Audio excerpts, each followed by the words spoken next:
If you've ever tried to spread your marketing across a few channels at once and gotten thin results from each, here's the bad news. The math worked exactly the way it was supposed to. It just wasn't the math you thought you were running. In case we haven't met, I'm Danny Eny, and I've spent more than 15 years helping coaches, consultants, and creators monetize their gifts and create a lasting impact. And one of the patterns I see a lot, especially when someone hits a plateau, is the well-intentioned move to diversify. Add another channel to hedge the bet and spread the risk a little.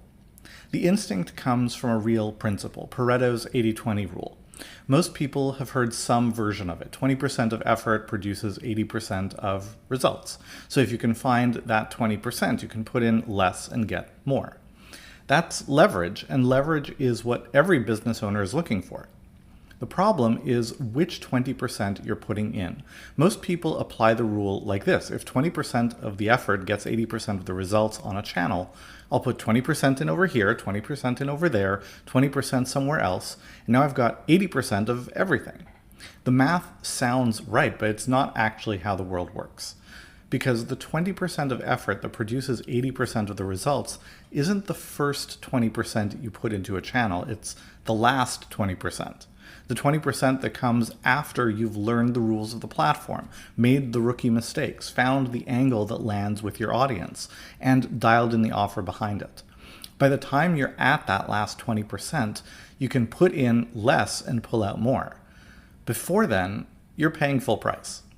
A member of my team shared a story with me that drives this home. Early in her freelance career, she joined her first expensive mastermind. And it cost a lot, more than she could really afford at the time, and she got assigned a business coach as part of the program. His advice was for her to get 100 leads as fast as possible by running 6 or 7 lead generation approaches at the same time. So she did, or she tried to. But she got nowhere close to 100 leads. She got hardly any at all because each one of those 6 or 7 channels needed actual time and attention and had a real learning curve. And she didn't have enough bandwidth to give to each one. And even worse, when the math didn't work, the coach blamed her. He told her she just didn't want it badly enough. The real problem was that the math was stacked against her the whole time. Running 6 channels at once means each one is getting maybe 5 or 10% of the energy that a channel needs to produce real returns. And those efforts pay close to nothing until you've gotten through the first few phases. So here's the rule I give people who are itching to add a second channel. Don't. Not until you're spending 10 to 15 hours a week on the first one. If you expect 50 to 100% of your revenue to come from one channel, it can't just be a side project. It needs significant effort from you to pay off. The good news is that once you do get a channel into last 20% territory, you can dial it back. You know the angles, the offer, the rhythm of how things land.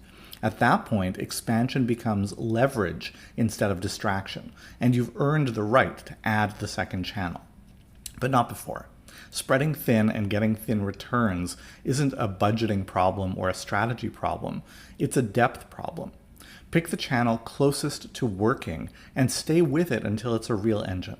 Then you can think about what comes next. I hope this framing helps you decide where to put your outreach efforts. Let me know in the comments.